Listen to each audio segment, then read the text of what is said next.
Hey, this is Eric from Wisdom Heart. Here's the email that I got. I made a terrible choice 6 years ago. I have since rebuilt my life.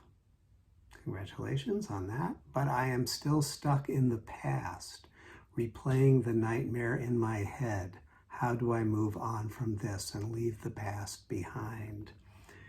So we all know about this pattern and this habit, right, of replaying and ruminating and revisiting. And it's really important to pause and deeply reflect on this question because it's a fundamental challenge for all of us at different stages and with different events in our life.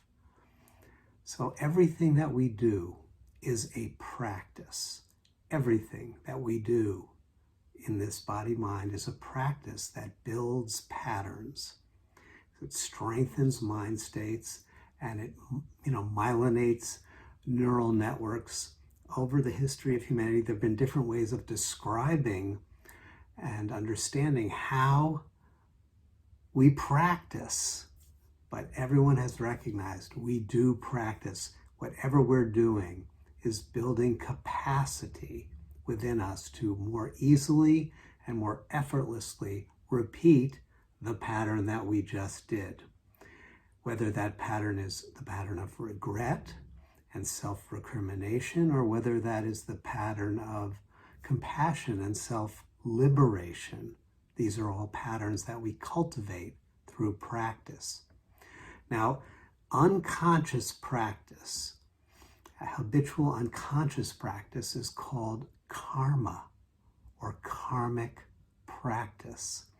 It's the reactive and habitual practicing that reinforces habits of the mind and body that are constrictive, that are limiting, that are suffering-inducing. Contrast that with conscious or liberational practice. That's called kriya. So we have two Sanskrit words, karma and karma practicing, which is reinforcing habits of reactivity, and kriya, which is liberational practices, intentional and wise cultivation of habits that strengthen our capacity to realize, to embody, and to express qualities that have been called virtues, qualities like patience or kindness or compassion, truthfulness, self-regulation, and such, love, and more.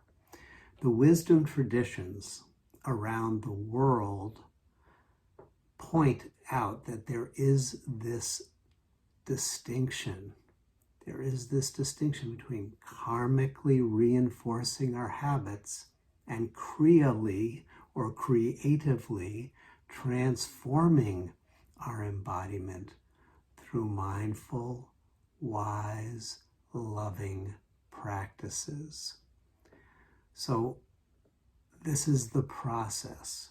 In the Bhagavad Gita, that great yogic text, which has so much profundity and practical wisdom, it talks about the practice of reinforcing suffering.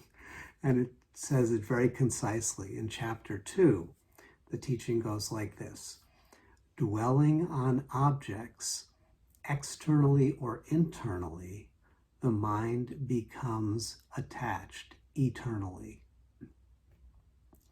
So objects means thought forms, patterns, emotions. Dwelling on them, ruminating on them, revisiting them, like repeating them over and over again, the mind becomes attached to them, it becomes habituated to them, it becomes what the mind more easily and effortlessly returns to over and over again.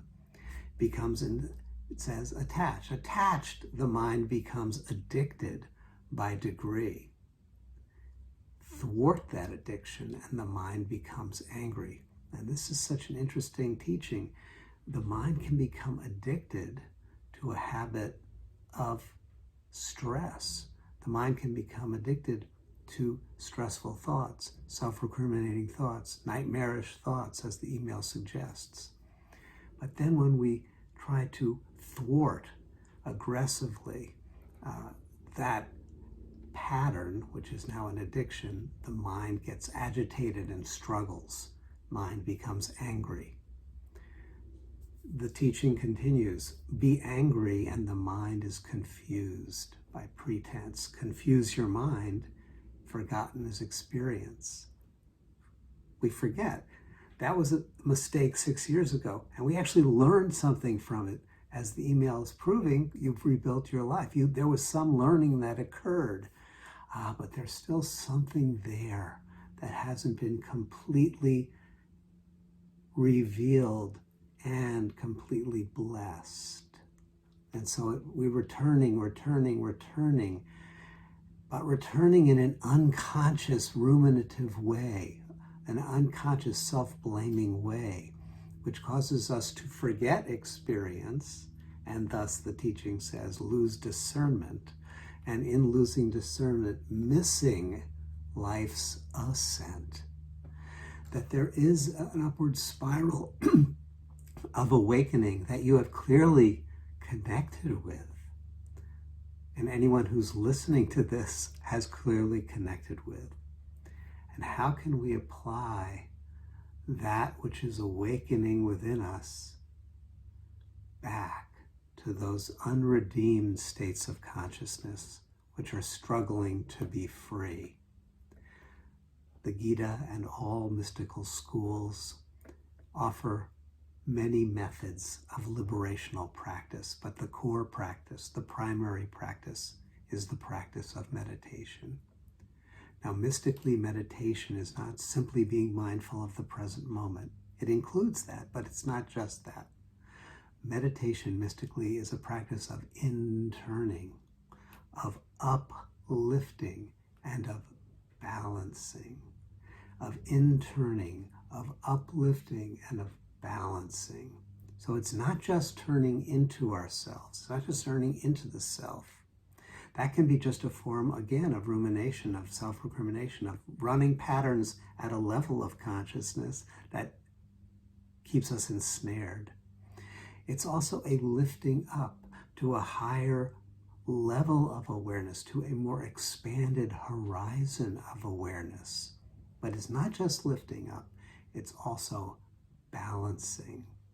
So there is this process of mystically interning, which means the process of mystically interning and uplifting, which means releasing our emotional commitments to the habits of self-rumination, to the habit of self-centered judgment, whether that's praising or blaming, to release our emotional commitments to suffering and sustaining the identity of suffering. Meditation is a radical movement that draws the energies of the body-mind away from the habitual habits and patterns of being. It's withdrawing the energies so that we can lift up and recognize that while we have personal history, we are not our personal history. We have it, but we're not it. These are stories, and like all stories, they can become sources of learning. They can become teachings. They can even become sources of wisdom. They can also become sources of limitation and suffering. So balancing becomes the key, because balancing is this deeper process that is independent of the content of our thoughts and emotions and our history. Balancing is the process whereby we unify the meditator, the object of meditation, and the act of meditation. That where we simplify the field of our experience from all the memories of personal history, and we simply experience this moment as the interaction of the meditator, the object of meditation, and the act of meditation. And balancing means more and more these integrate and cohere, more and more these merge into each other. And as they balance and as they integrate, as they become one, as it were, something is revealed. Something that was ever present is revealed. Meditation does not solve our problems by creating a solution.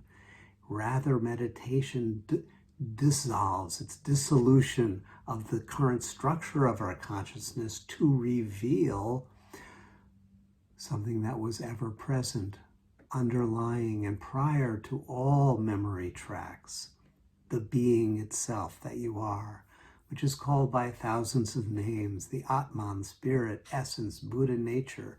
It is revealed. Now, if anything is created at all through the practice, it is more like it's cultivated is a better word. And what's cultivated is our capacity to embody the remembrance and the expression of that radiant Buddha nature spirit that we are prior to all memory tracks. It builds the neural networks that are associated with the felt sense of that spirit, of that awakening. And it builds our capacity to more smoothly, more harmoniously, more swiftly realign with that original nature. Going back to the Gita, it says this, though. It's important. As the limbs, as the energies are first drawn within, the sense enticement, in other words, the compelling nature to go back to the old pattern of being begins to dim. As the limbs are first drawn within, the sense enticements begin to dim. Here's the key. The taste persists. To enter the mind, they insist. So just sitting down to meditate, people go, but I'm having these thoughts again. Yeah, you're having the thoughts. Return to the object of meditation. Integrate, integrate, integrate. The taste persists. To enter the mind, they insist, until the mystic vision returns to that which pre-exists. That's the healing. The deep healing is when we commune with that which pre-exists prior to memory tracks, prior to 6 years, 10 years, 6 lifetimes, 60 lifetimes, 60,000 lifetimes. It's that which is ever present, undying and unborn, the reality that you are. This practice is iterative, for as you deepen your capacity to realize, embody, and express that radiance that you are opening your capacity to deeper layers of conditioning that will present themselves to be blessed. There are some memories that we have quite consciously, like the 6 year ago memory. That's called by the psychologists these days, the neuroscientists these days, explicit memories. We consciously remember them. We connect them with specific people, events, and things. We have other memories, well, let's call them slightly less explicit. They're hazy. We're not sure exactly what happened, but we have some sense that it happened early in our life, perhaps. There are other patterns of reactivity and that precede our conscious memory. They're coded into the nervous system, but they're prior to conscious memory. Maybe they happened in a very, very young age. Maybe they were in utero memories. Perhaps they go deeper than that, as many theorists and mystics have suggested, that we are carrying in our neurological hardware, in our DNA, we are carrying patterns from our bloodline, from our ancestors. We're carrying strengths and capacities. We're also carrying ancestral wounds and struggles, unresolved or unredeemed patterns of consciousness, perhaps even past lives, if you are awake to that reality. But regardless of how we code and understand these deeper than conscious memories, which are called by neuroscientists the implicit memories.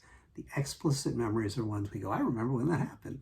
The implicit memories are going, where did that come from? It comes from deep within.